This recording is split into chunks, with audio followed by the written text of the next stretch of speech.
Have you ever imagined being alone in an empty apartment, packing up the belongings of someone who just died, and suddenly hearing something breathing inside a box you just closed? Sarah Mitchell experienced exactly that. And what she discovered that day not only changed her life, but revealed a secret kept for 50 years. Sarah was packing up the last of Mr. Henderson's belongings from his apartment when she heard it, a sound that shouldn't exist, coming from inside an already sealed box. A movement, a faint, almost imperceptible breath. The man had been dead for 3 days. The body had already been taken away. She was completely alone in that silent third-floor apartment, and something was alive inside. Can you imagine the terror she felt at that moment?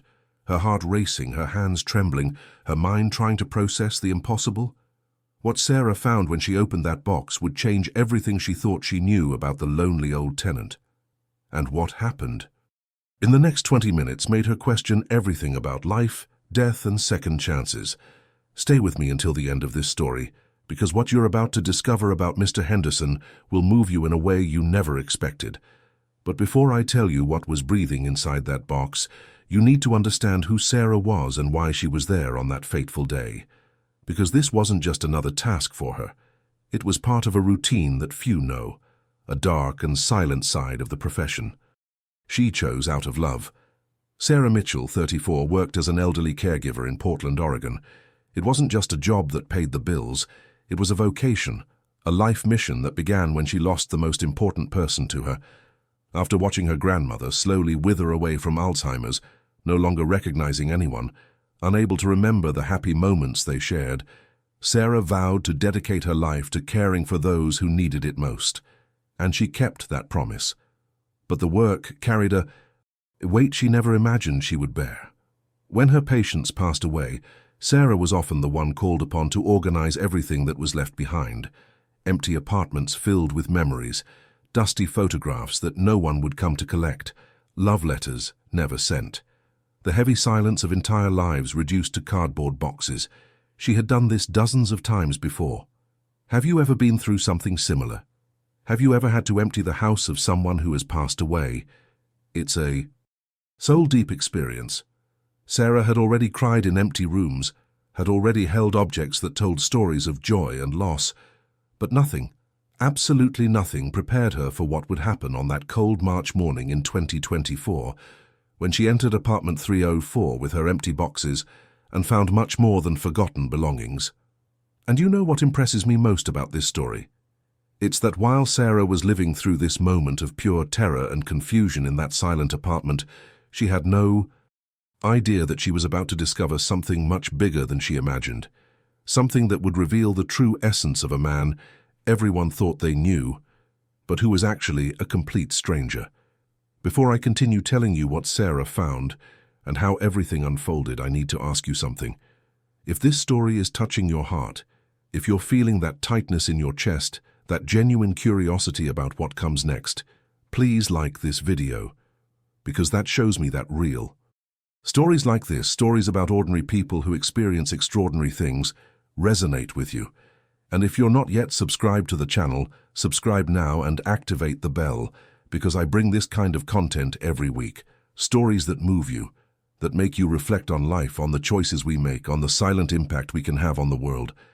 Look, I know you might be thinking, oh, everyone asks for this, but the truth is, your participation here is what makes this channel grow and reach more people with this type of content. Every like, every comment, every share helps the algorithm understand that true and moving stories like Sarah and Mr. Henderson's deserve to be seen by more people. So leave a comment below about what has touched you the most so far. Have you ever been through something similar? Have you ever had to deal with someone's passing and discovered something surprising about that person? Tell me about it. Because these exchanges build a community of people who value genuine connections. Now going back to that cold morning in Portland, with Sarah standing in the middle of apartment 304, staring at the sealed box from which that impossible sound was coming, that breath that shouldn't exist. At that moment, with her heart pounding and her hands trembling over that mysterious box, Sarah wasn't just going through another workday. She was about to undergo a profound transformation in everything she thought she knew about life, death, and the legacy we leave behind. But to understand the weight of that moment, you need to know the journey that brought her there, because nothing that happened in that apartment was accidental. Everything was part of a much larger story, a hidden truth that was about to come to light. Sarah Mitchell chose to become an elderly caregiver, not because it was a growing market or because it paid well, but because she needed to make sense of the pain she had carried since she was 17. It was at that age that she watched her grandmother, the woman who raised her, who taught her to cook, who told her bedtime stories, transform into a stranger within her own body. Alzheimer's was cruel and relentless. It erased memories as if they were drawings in the sand being carried away by the tide. In the end, her grandmother no longer recognized anyone. She looked at Sarah as if she were a complete stranger, and that destroyed something deep inside her. So Sarah made a promise, a decision that would shape her entire adult life. She would dedicate her days to ensuring that no elderly person in her care felt alone or forgotten in their final moments. And for 12 years, she kept that promise with almost religious devotion. She woke early, visited her patients, listened to their stories, held their wrinkled hands, laughed with them, cried with them. She was there, always there. But there was a side to this profession that no one tells you about when you choose this path. There was an emotional impact that went far beyond daily care. Because when her patients died, and eventually they all did, Sarah was often the only person available to deal with what was left behind. Building administrators would call her. Distant families, when there were any, would ask for help. And Sarah would accept because someone needed to do it. Someone needed to honor those lives. She would enter silent apartments that still smelled of their former residents. Apartments where the clock on the wall continued to tick, indifferent to the fact that time had stopped for those who lived there. She would open drawers full of yellowed photographs, read love letters written decades ago, find intimate diaries that revealed dreams never realized, fears never shared, loves never confessed. It was like diving into the backstage of entire lives, seeing the invisible layers that people never showed to the world. And every time, without exception, Sarah cried. She cried for the loneliness of those lives. She cried for the stories that would never be told. She cried for the family photos that no one would come to collect, that would end up in some donation box, or worse still, in the trash. She had already packed up dozens of lives. She had already closed dozens of chapters. She already knew well that painful process of transforming a human existence into a few stacked cardboard boxes. But in March 2024, when Sarah received the call informing her that Mr. Robert Henderson had passed away and that they needed someone to organize his apartment, something was different. She couldn't explain what. Perhaps it was the way he had always treated her with quiet kindness. Perhaps it was the mystery surrounding that reserved man who never spoke about his past, who never received visitors, who lived like a ghost in his own apartment. Or perhaps it was simply intuition, that inexplicable feeling that she was about to discover something important, something that would change not only how she saw Mr. Henderson, but how she saw her own life.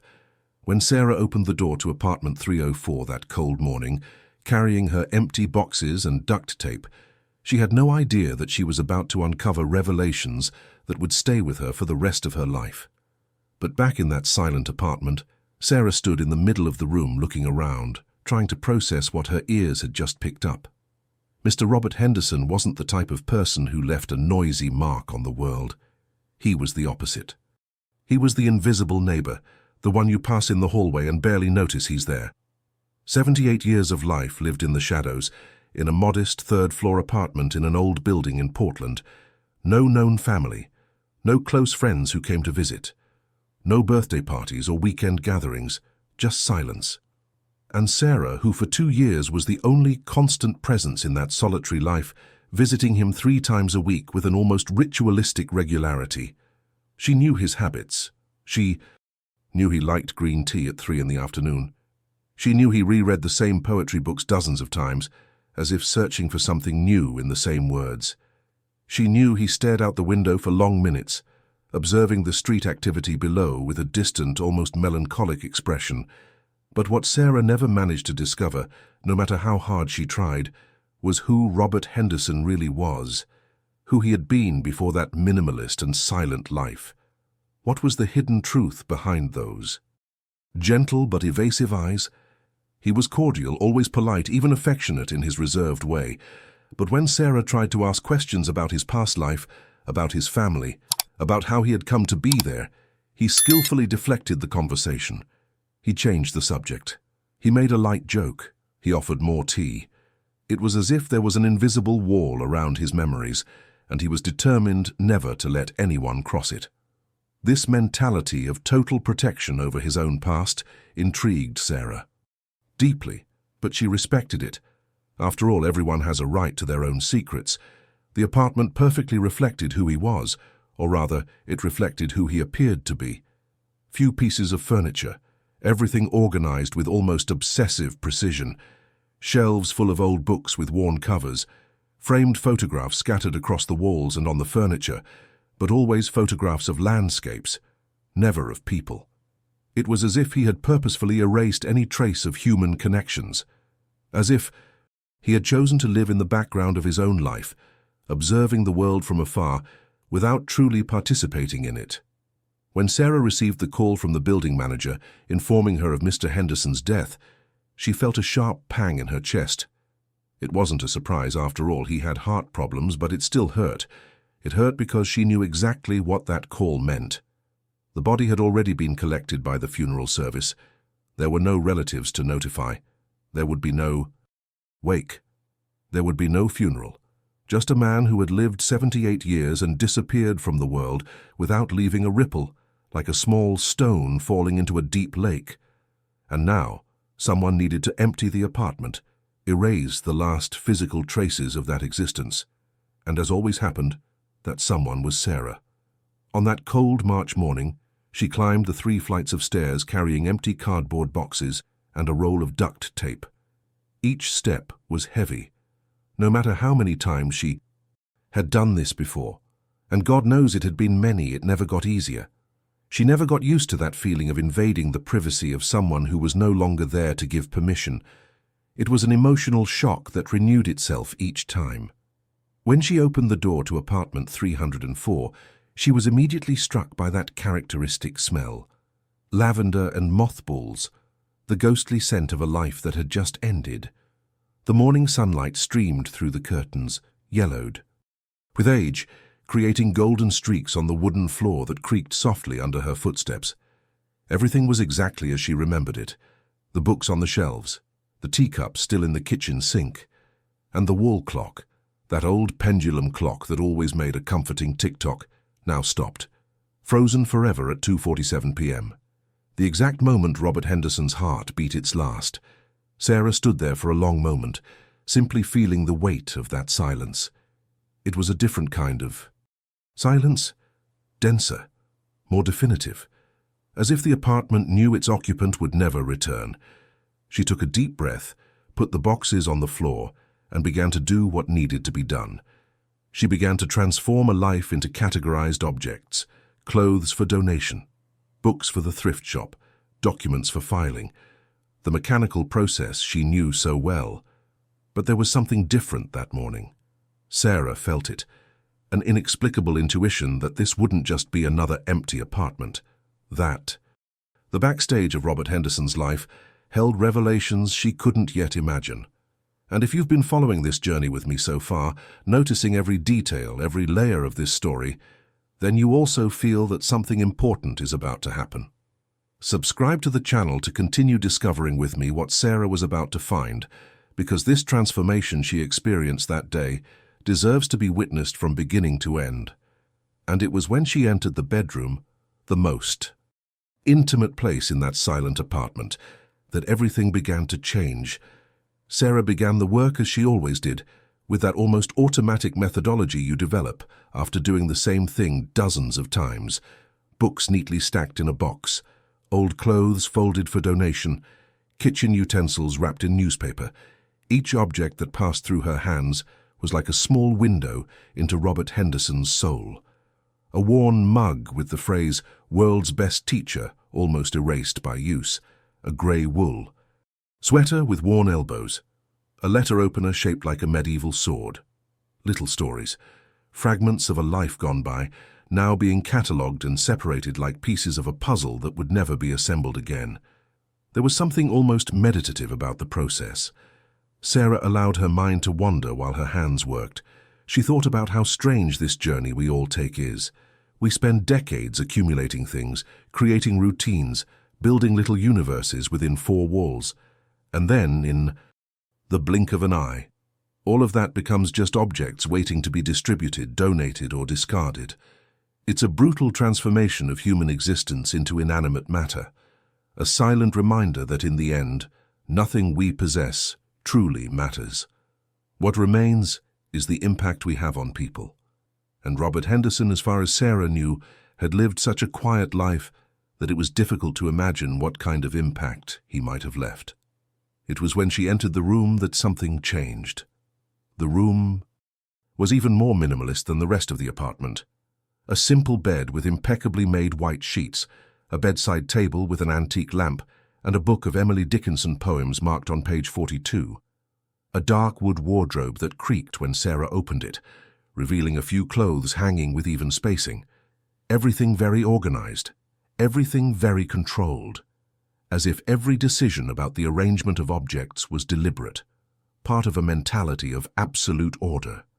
Sarah was kneeling beside the bed, checking if anything was stored underneath, when her fingers touched something solid. She pulled it out and found an old cardboard box, the kind stores used to ship goods decades ago. The box was sealed with tape that had yellowed with age, becoming brittle at the edges. It was heavy, much heavier than it should be for its size. And there was something about it that was different from all the other boxes Sarah had seen before, something about the way it was positioned, pushed into the darkest corner under the bed, purposefully hidden, as if it held something that shouldn't be easily found. Sarah hesitated. Her instincts as a caregiver, someone who deeply respected people's privacy, made her pause.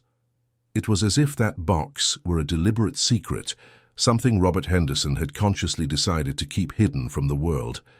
But at the same time, Sarah knew that if she didn't open that box, no one else would.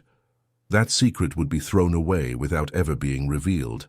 And something inside her, perhaps natural human curiosity, perhaps a sense of duty to his memory, told her she needed to know what was inside. She took the scissors from her toolkit and carefully cut the adhesive tape. The tearing sound echoed in the silence of the room. Sarah slowly, almost reverently, opened the flaps of the box and found old blankets neatly folded, as if someone had dedicated real time to ensuring each fold was perfect. She removed the blankets one by one, and that's when she saw them, photographs, dozens of them, maybe hundreds, all loose, scattered at the bottom of the box like autumn leaves. Sarah picked up a handful of them, and her heart tightened. They were photos of a young, absolutely beautiful woman, dark hair falling in natural waves over her shoulders, bright eyes full of life, and in every single photo she was smiling, that kind of genuine smile that lights up the whole face. Sarah examined photo after photo, the woman in a park feeding pigeons, the woman on a beach, the wind tousling her hair, the woman sitting in a library surrounded by books, the woman holding a dog in her arms. Always the same woman, in different places, at different times in her life, but always her. Sarah felt a lump in her throat. "Who were you?" she whispered to the photograph she held, as if the woman could somehow answer. Who was this person Robert Henderson had kept so carefully for all these years? Why had he never mentioned her? Why were these photos hidden under the bed instead of framed on the walls? What hidden truth lay there that Sarah was only beginning to uncover? It was at that exact moment, with Sarah still kneeling on the floor, holding those mysterious photographs, that she heard it. A muffled sound, almost imperceptible, so low that for a second she thought she had imagined it. But then it came again. A movement, a soft scratching, coming from inside the box she had closed minutes before. The box with Mr. Henderson's clothes that was in the room. Sarah froze completely, the photograph still in her hands, her wide eyes fixed on the bedroom door. Sarah's heart raced immediately. That impossible sound echoed through the silent apartment like a scream in an empty cathedral. She dropped the photographs of the mysterious woman on the floor, stood up so quickly she felt dizzy, and remained completely still in the middle of the room. She was alone. Absolutely alone. She was sure of it. She had locked the door when she entered. There was no one else in the building at this hour of the morning, and Mr. Henderson had been dead for 3 days. She had seen the death certificate. She had spoken to the medical examiner. There was no doubt. So where was that organic, unmistakably alive sound coming from? Sarah felt every hair on her body stand on end. Her rational mind tried to find explanations. Maybe it was the building's old plumbing. Maybe it was rats in the walls. Maybe it was just her imagination working overtime after hours, immersed in the melancholy of that place. But deep down she knew. It wasn't plumbing, it wasn't a rat, it was something different, something real, and it was coming from the living room, exactly where she had left the box with Mr. Henderson's clothes a few minutes earlier. She moved toward the bedroom door with slow, deliberate steps, each movement a conscious decision to continue, despite the fear that was beginning to grip her body. The short hallway between the bedroom and the living room seemed to have somehow lengthened. Each step made the floorboards creak, breaking the silence in an almost violent way. Sarah could hear her own accelerated breathing, the blood pulsing in her ears. And then, when she reached the entrance to the living room, she heard it again. Louder this time, a muffled, almost choked sound, a movement inside the box, and then, unmistakable, a weak, irregular breath. Sarah approached the sealed box as if she were approaching a bomb about to explode. Every survival instinct screamed at her to run out of that apartment, lock the door and never return. But there was something stronger than fear pulsing within her. Curiosity, compassion, that same mindset that made her choose to care for vulnerable people, that made her dedicate her life to being present in the most difficult moments of other people's lives. She couldn't simply run away. She needed to know. She needed to understand this hidden truth that was literally breathing inside that box. She knelt beside the box, her heart pounding so hard it felt like it would burst from her chest. She pressed her ear to the cardboard lid, and then she heard with a clarity that left no room for doubt. A breath, weak, irregular, desperate. And then, breaking her heart, a soft moan, a sound of suffering, of fragility, of something small and defenseless struggling to survive. This can't be happening, Sarah thought, her mind still trying to process the impossible. He's dead. I saw the death certificate. I spoke to the administrator. The body was taken away 3 days ago. But the sound continued, persistent, insistent, undeniably alive. And something inside Sarah changed at that moment. Fear turned into urgency, into action, into a clear decision that whatever was inside it needed help immediately. With hands trembling violently, Sarah ripped the adhesive tape she had stuck on just minutes before. The tearing sound seemed deafening in the dense silence of the apartment. She opened the flaps of the box so hastily that one of them tore completely, and then she began to push the clothes aside, shirts, pants, sweaters, everything being thrown aside without ceremony. And there, at the bottom of the box, wrapped in a grey wool coat that she recognized as Mr. Henderson's favorite, was the source of that impossible sound. A puppy. A tiny, fragile, almost transparent puppy, so small it fit comfortably in Sarah's palm. Its eyes were still closed, that pink, wrinkled skin, characteristic of newborns, shivering with cold in a way that made its whole little body contract, breathing with frightening difficulty, each breath seeming to require a monumental effort. The little creature was clearly on the verge of death, but fighting with a fierce determination to continue existing. Sarah picked up the puppy with reverential gentleness, feeling its tiny heart beating frantically against her fingertips. It was so light it barely weighed, so fragile it seemed it could break at the slightest touch. "How?" she murmured, looking around the empty apartment as if the walls could somehow explain the mystery. "How did you get here? Where's your mother? Why were you hiding in that box?" And it was precisely at that moment, holding that impossible life in her hands, looking at the photographs scattered on the bedroom floor, thinking about Mr. Henderson who lived and died alone, that everything began to make sense in a completely unexpected way. The pieces of a puzzle that Sarah didn't even know she was putting together began to fit together, and the revelation that was about to unfold would completely change everything she thought she knew about that silent man.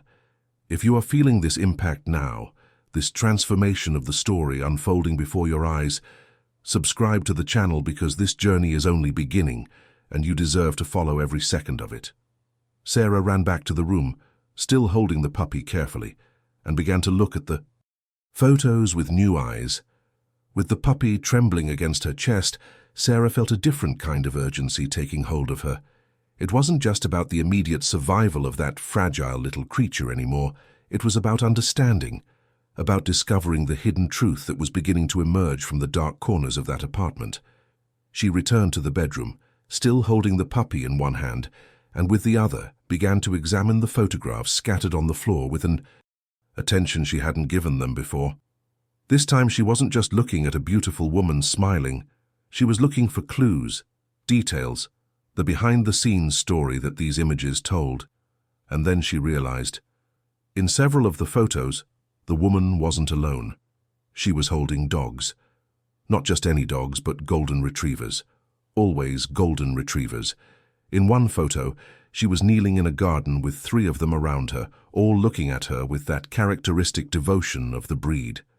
In day, another, she held a puppy in her arms, exactly the way Sarah was holding one now, with that reverential care of someone who understands the fragility of life. There was a photo of her in front of what appeared to be a veterinary clinic, wearing a white coat surrounded by animals. The transformation in Sarah's expression was immediate. This wasn't just a beautiful woman Robert had loved. This was someone whose entire life revolved around animals. Sarah needed to know more. She carefully placed the puppy inside her grey wool coat, creating a makeshift nest to keep it warm, and rushed into the living room. She began opening drawers with almost frantic determination. The first drawer contained only old bills and bank documents. The second, office supplies. But when she opened the third drawer of the old desk by the window, her heart leaped. Letters, dozens of them, perhaps hundreds, all tied in bundles with worn twine, all in old envelopes with stamps from the 70s.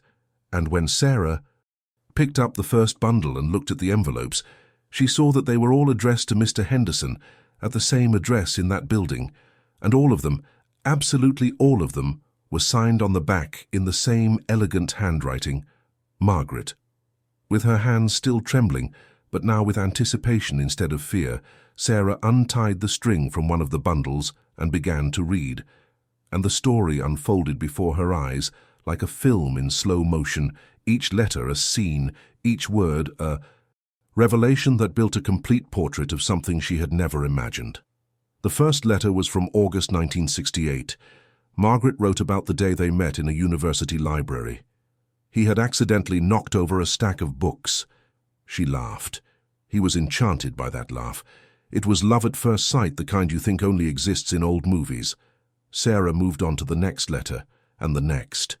Their journey unfolded on yellowed paper. Margaret was a veterinarian, recently graduated, full of dreams about opening her own clinic.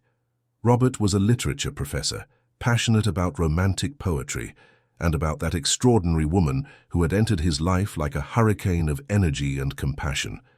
They planned to marry in the spring of 1973. The letters were full of details about the life they would build together, the house they would buy, the children they would have, the animals they would rescue. Margaret had a very clear mindset about her purpose in the world. She believed that animals were pure beings who deserved unconditional protection from humans. But then the letters changed tone. Sarah felt a lump in her throat when she reached the letters from 1972. Margaret's handwriting began to tremble more. The dates between letters became more spaced out, and then came the revelation that Sarah had been expecting, but that still broke her heart.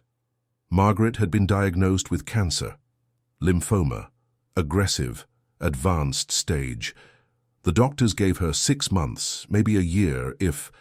She was lucky. Sarah couldn't hold back her tears as she read the last letters Margaret had written. She was clearly very ill, her handwriting almost illegible in parts. But the determination in her words was fierce. In one of the last letters, dated March 1973, Margaret wrote about her final wish. She didn't talk about a funeral or a will. She didn't ask Robert to move on and find someone else. What she asked was something much deeper, much more her. "Robert, my love," she wrote, "when I'm no longer here, promise me one thing. Promise me that you will always take care of the defenseless animals. They love us unconditionally, without judgment, without expectations. They are the purest form of love that exists in this world. And if you take care of them, you will be taking care of the part of me that will continue to live." And Sarah understood with devastating clarity that Robert had promised, that he had dedicated the next 50 years of his life to fulfilling that promise made to a woman who died at 26. That all that solitary life, all that silence, all that refusal to speak of the past was because he was living not for himself, but as a living tribute to the love he had lost. And suddenly, the trembling puppy in her hands took on a completely new meaning. Sarah looked at the puppy, now breathing a little more easily inside its warm coat, and realized she needed to find out more. Sarah couldn't stop. Each discovery propelled her to the next, as if the entire apartment were revealing its secrets in a cascade, layer upon layer of a truth that had been carefully hidden for decades. She returned to the bedroom, still holding the warm puppy against her chest, and opened the closet she had only superficially examined before. At first glance it seemed ordinary, clothes hanging, a few shoeboxes on the top shelves. But now, with this new perspective, with this transformation in her understanding of who Robert Henderson was, Sarah began to search more closely. She pulled out one of the shoeboxes and immediately realized it was too heavy to hold only shoes. She opened the lid and her jaw dropped. Receipts, hundreds of them, maybe thousands, all meticulously organized by year, held together with paper clips, some so old the ink was fading. Sarah began flipping through them with one hand, keeping the puppy safe with the other. Donations to animal shelters. Oregon Humane Society, $500 in 1985. Portland Animal Shelter, $300 in 1992. Dove Lewis Emergency Animal Hospital, $700 in 2003. The list went on indefinitely, an obsessive record of decades of quiet generosity. But it wasn't just donations. There were veterinary bills, pages and pages of them, surgeries to remove tumors, treatments for parvovirus, medications for arthritis, spaying and neutering, vaccinations. And next to each receipt, Robert had made handwritten notes. Bella, rescued from Hawthorne Street, adopted by the Morrison family. Max, found with a broken paw, recovered, adopted by an elderly lady in Division. Luna, abandoned while pregnant. 5 puppies born healthy, all adopted. Each note was a fragment of a life saved, a story of redemption written in numbers and dates. Sarah pulled out another box, and another. They all contained the same thing, meticulous records of a secret mission that had consumed Robert Henderson's entire life. Adoption records, signed contracts, Polaroid photos of animals, before and after treatments, malnourished cats that became healthy balls of fur, injured dogs that were running again, birds with broken wings that were flying again. And in each photo, you could see the transformation, not just of the animals, but of the impact that this silent man had on creatures the world had discarded. For 50 years, Robert Henderson lived a double life in a way that no one ever suspected. Outwardly, to his neighbors, to the building management, to the world, he was just the lonely old man in apartment 304. The man who never spoke about himself, who never invited anyone in, who lived in the shadows of society, almost invisible. But secretly, in the hidden corners of that seemingly empty life, he was saving lives, hundreds of them. Abandoned cats found in alleys, injured dogs left in parking lots, wounded birds fallen from nests. He rescued them, one by one, treated them with the money he should have been using for himself, and found loving homes where they could start over. Sarah did quick mental calculations as she examined the receipts. She added up approximate amounts, and she realized something devastating. Robert Henderson had spent practically his entire retirement on this. There were no trips, no expensive restaurants, no luxuries of any kind. He lived with the bare minimum. He ate simple meals. He wore the same clothes for decades. He lived in a modest apartment, and every penny he had left over, every dollar he managed to save, went to the animals, to keep the promise he had made to Margaret 52 years ago. Sarah found a notebook hidden at the back of the closet. It was a handwritten record, a kind of diary that Robert kept. And when she began to read, tears began to flow freely down her face again. He had documented every animal. More than 200 over 5 decades. 200 lives he had touched, transformed, saved. 200 decisions to put the well-being of another living being above his own. Comfort. And at the end of the notebook, on the last filled page, dated just 5 days before his death, there was an entry that made Sarah's heart clench painfully. I found an abandoned golden retriever near the park, pregnant, very weak. I brought her home. 6 puppies were born. 5 didn't survive. 1 is still fighting. So small, so fragile. As Margaret always said, they love unconditionally. This little warrior deserves his chance. I'll take him to the vet tomorrow. But tomorrow never came for Robert Henderson. The heart attack happened that same afternoon, and that puppy, that last rescue, that tiny warrior still struggling to breathe, had been hidden in the box, probably to keep him warm while Robert planned to seek veterinary help. But death came first, and now that little life was in Sarah's hands, cold, fragile, fighting to survive against all odds. Sarah looked at the puppy, feeling its tiny heart beating against her fingers, and understood with absolute clarity what she needed to do. She wasn't just a caregiver who had accidentally stumbled upon this story. She was the person who was supposed to be there at that moment. She was the continuation of the journey Robert had begun and couldn't finish. She was the next guardian of that promise made half a century ago to a woman who believed in the redeeming power of unconditional love. If you're feeling this weight, this responsibility, this sense of purpose forming, subscribe to the channel, because what happens next will show you the power of choosing to do good, even when no one is watching. Sarah picked up her phone with her free hand and glanced at the clock on the screen. Sarah glanced at the clock on her phone screen, 10:20 in the morning. Then she looked at the puppy in her arms, whose breathing was growing weaker and weaker, more and more erratic. There was no time for deliberation, no time for careful planning. There was only one clear, urgent decision that needed to be made immediately.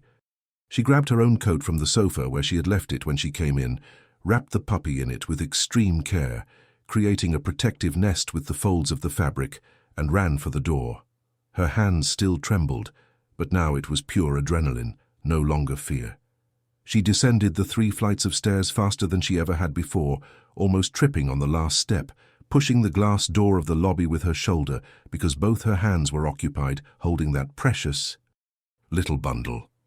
The cold Portland morning air hit her like a slap, but she barely felt it. Her only awareness was of that tiny life depending on her. She unlocked the car with the remote while still a few feet away, threw herself into the driver's seat, carefully placed the puppy on the passenger seat on top of her coat, and turned the heater to maximum before even starting the engine.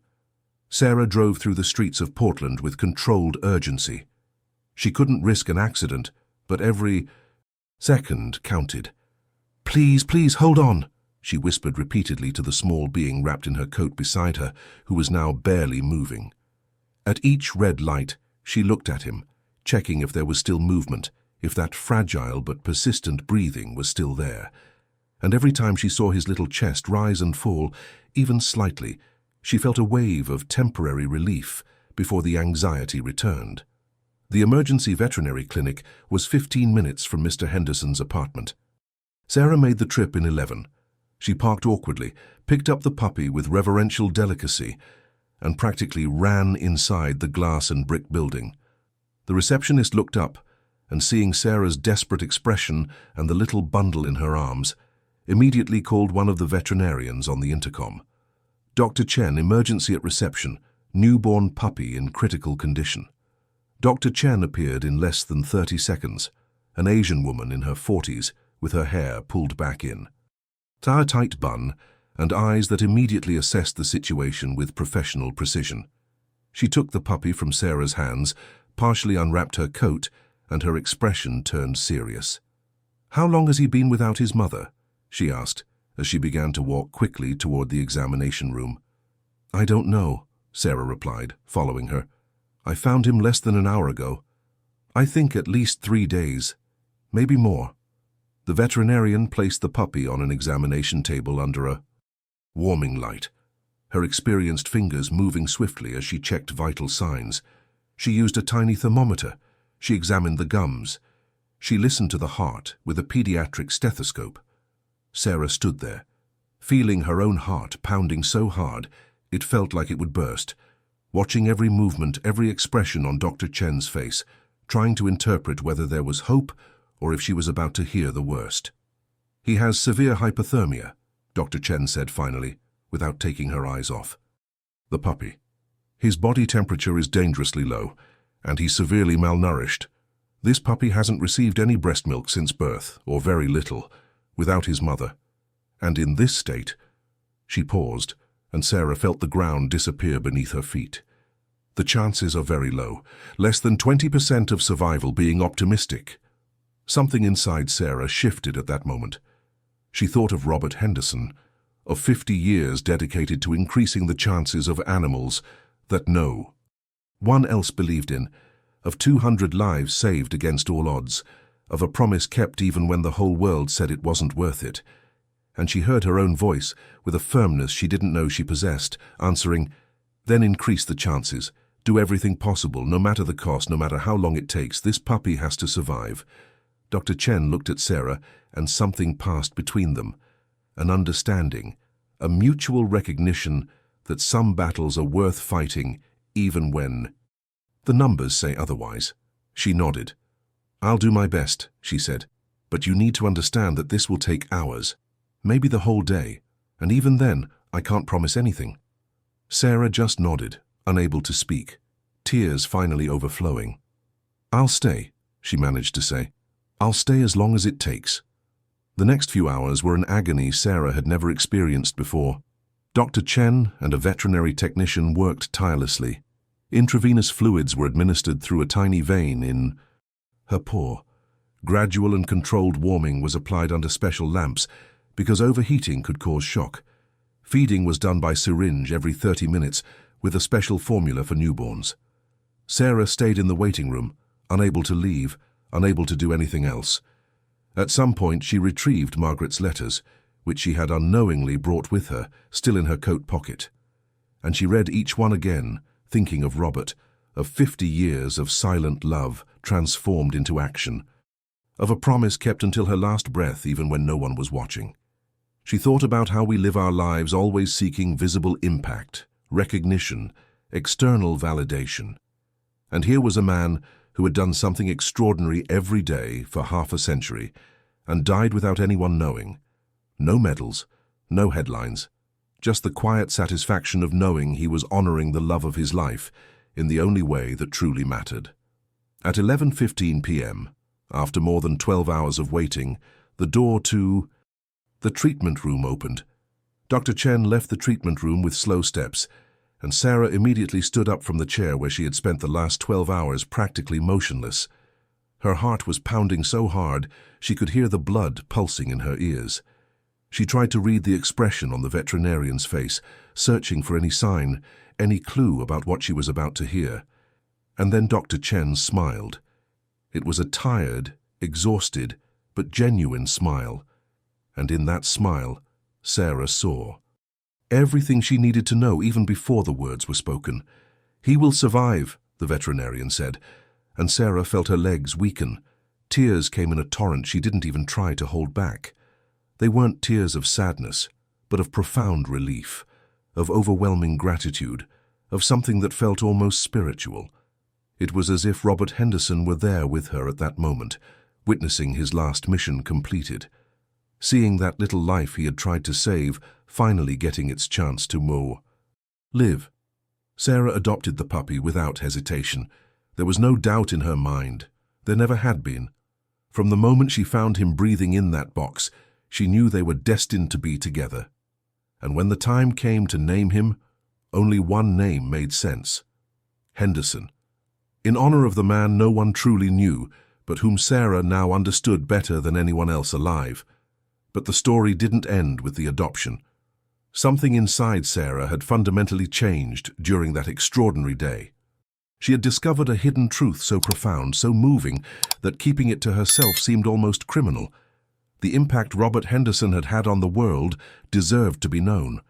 That 5-decade journey deserved to be celebrated. So, in the following weeks, while caring for little Henderson, who was gaining strength day by day, Sarah began a project that would consume all her free time. She used Margaret's letters and the meticulous receipts Robert had kept to create an online memorial page. She called it The Legacy of Robert Henderson, 50 Years of Quiet Love. Sarah carefully photographed the letters, preserving Margaret's delicate handwriting. She digitized the receipts, creating a visual timeline showing decade after decade of donations, veterinary treatments, and adoptions. She scanned Polaroid photos of the animals before and after, those powerful transformations of broken creatures into healthy, beloved beings. And then she wrote the complete story, each word carefully, chosen to honor the magnitude of what Robert had done without ever seeking recognition. Sarah shared the page on social media, hoping for perhaps a few hundred views, some kind comments from friends. But what happened far exceeded her wildest expectations.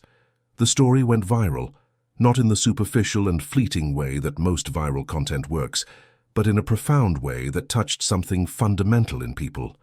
Within 24 hours, the page had 50,000 views. Within 48 hours, it had been shared in animal rescue groups across the country. Within a week, it had over 2 million views and was being covered by local, then national, and eventually international newspapers. But the most incredible thing wasn't the numbers. It was what people did with that story. They started donating. Not small amounts, but substantial and deliberate donations, in the name of Robert Henderson, to animal shelters throughout Oregon. In 1 week, more than $100,000 had been raised. Rescue organizations that were on the verge of closing due to lack of funds suddenly had the resources to continue operating. Veterinary clinics that did charitable work received new equipment. Shelters were able to expand their facilities. But the impact went beyond the financial. Volunteers emerged, hundreds of them, people who read about Robert and felt something awaken within them. A mindset that they too could make a difference, even a small one, even a silent one. University students began dedicating weekends to shelters. Retirees offered their homes as temporary foster homes for recovering animals. Professionals began donating their services for free. Adoptions skyrocketed throughout the region. Animals that had spent years waiting for a home finally found families, inspired by the story of a man who believed that every life mattered. The man who died alone in a modest apartment, practically forgotten by his neighbors, whose name never appeared on plaques or in headlines during his life, became a hero after death. Not because he sought glory, not because he wanted recognition, but precisely because he didn't. Because he made the decision to choose love every day for 5 whole decades without anyone seeing it. And that purity of purpose, that silent dedication to a promise made to someone he loved, resonated with millions of people in a way that no advertising campaign ever could. And what about Henderson, the puppy Sarah rescued from that box? He grew strong and healthy. He became a magnificent golden retriever with a bright golden coat and gentle eyes that seemed to understand things most dogs didn't. Sarah meticulously trained him as a therapy dog, working with specialized trainers for months until he passed all the necessary certifications. And now, 2 years after that fateful day in March 2024, Henderson visits nursing homes and hospitals 3 times a week. He lies beside Alzheimer's patients who no longer recognize Their own families, but who smile when they feel his warm presence. He comforts children with cancer, who are undergoing painful treatments. He brings joy to lonely veterans who spend entire days without talking to anyone, exactly as Robert would have wanted. Exactly as Margaret had dreamed when she wrote those last words about unconditional love. The legacy wasn't just in the 200 lives Robert directly saved, but in the thousands impacted by the revelation of his story. And if you're feeling that weight now, that understanding that true greatness doesn't need an audience, subscribe to the channel, because the conclusion of this story will show you how an act of kindness can reverberate through time in ways we could never imagine. Sarah still visits Robert's grave every week, always taking Henderson with her. Sarah still keeps Margaret's letters in a special wooden box on her bedside table. Sometimes, on nights when she can't sleep, she reads them again, and each time she finds something new in those words written more than 50 years ago. There's a timeless wisdom there, a profound understanding of what truly matters in life that transcends generations. She visits Robert's grave every month without fail, always bringing fresh flowers, usually daisies, because she discovered in one of the letters that they were Margaret's favorites, and Henderson always goes with her, lying respectfully beside the simple gravestone that now has an additional inscription, Sarah, paid to have engraved, "Silent guardian of 200 souls, loved by those you saved." Every time Sarah looks at Henderson, whether he's happily running in the park or quietly working as a therapy dog bringing comfort to someone in distress, she's reminded of a fundamental truth that day in March 2024 taught her. The greatest stories, the most profound transformations, the most powerful acts of love aren't always the loudest. They aren't the ones that make headlines or win awards. They aren't the ones that come with public recognition or social validation. Sometimes, and perhaps most of the time, the deepest and truest love happens in complete silence. It happens in empty apartments where a lonely man spends decades honoring the memory of someone he loved, dedicating every resource, every free moment, every drop of energy to saving lives the world had discarded. It happens in promises kept for 52 years without witnesses, without applause, without anyone telling you that you're doing the right thing. It happens in daily decisions to put the well-being of others above your own comfort, to live with less so that others may have more, to find purpose not in accumulating things or status, but in making a real difference in the lives of vulnerable beings who cannot reciprocate in any tangible way. It happens in lives saved that no one will ever fully know. Because of the 200 or so animals that Robert Henderson rescued, treated, and found homes for, how many are still alive today? How many had puppies who had puppies of their own? How many families were enriched by the presence of these animals in their homes? How many children grew up with a first pet that taught them empathy and responsibility? How many lonely people found unconditional companionship? The impact multiplies in ways that cannot be measured or quantified, rippling through time and space in ways that Robert never lived to see, but that exist because of him. Robert Henderson lived alone. He died alone. He spent his final years in a modest apartment with no luxuries, no family visiting for holidays, no birthday parties or celebrations. To all outward effects, his was the kind of life society often labels tragic or wasted. But his legacy is more alive than most people who die surrounded by admirers. It lives on in each of the hundreds of animals he directly saved. It lives on in Henderson, who now brings comfort to dozens of people every week. It lives on in Sarah, whose life was fundamentally transformed by discovering his story, and who now dedicates a significant portion of her time to helping animal shelters, serving on rescue organization boards, and mentoring other caregivers. It lives on in the thousands of volunteers who were inspired by his story to begin their own journeys of silent service. It lives on in the policies that were changed in Oregon to improve the treatment of abandoned animals, because legislators read about Robert and decided to honor him with action.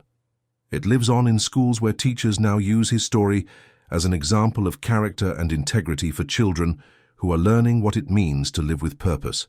It lives on in all these visible and invisible ways that a life dedicated to unconditional love continues to reverberate, years after the physical heart has stopped beating, and it lives on in you now.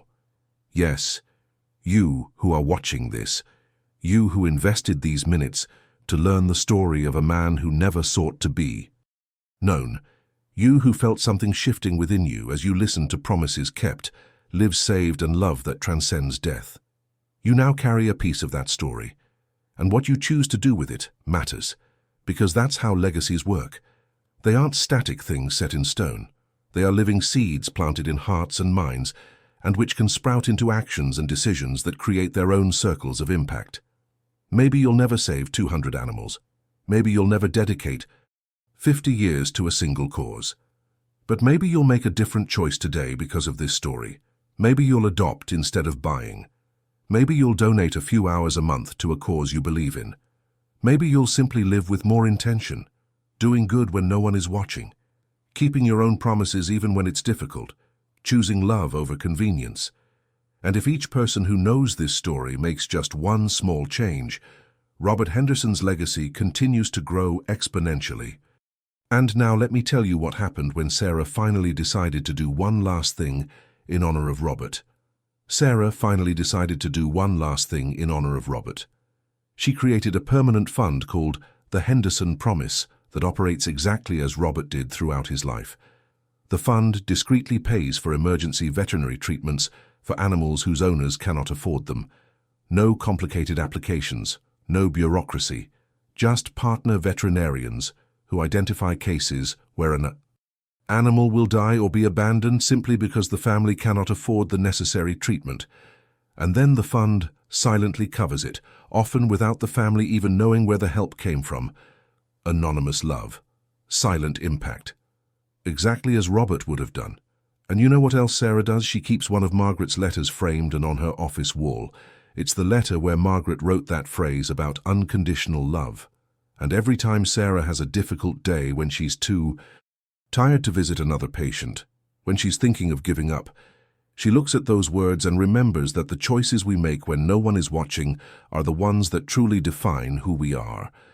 Look, if you've made it this far with me, to the end of this story, it's because something in it resonated with you. So subscribe to the channel because this is exactly the kind of content you'll continue to find here. Real stories of ordinary people who did extraordinary things. Stories that remind us that life has more depth than what we see on the surface. And leave a comment below writing, "I'm with you until the end," so I know you've completed this journey with me. This creates a real community of people who value these genuine connections. And if this story touched you in any way, leave a like. Not out of obligation, but because you genuinely felt something. Because stories like Robert and Sarah's deserve to be seen by more people who need this reminder that quiet kindness still exists. Hands still matters. There's a video over here about another incredible story you need to know. Click and continue with me there, because this journey of discovering extraordinary lives is just beginning.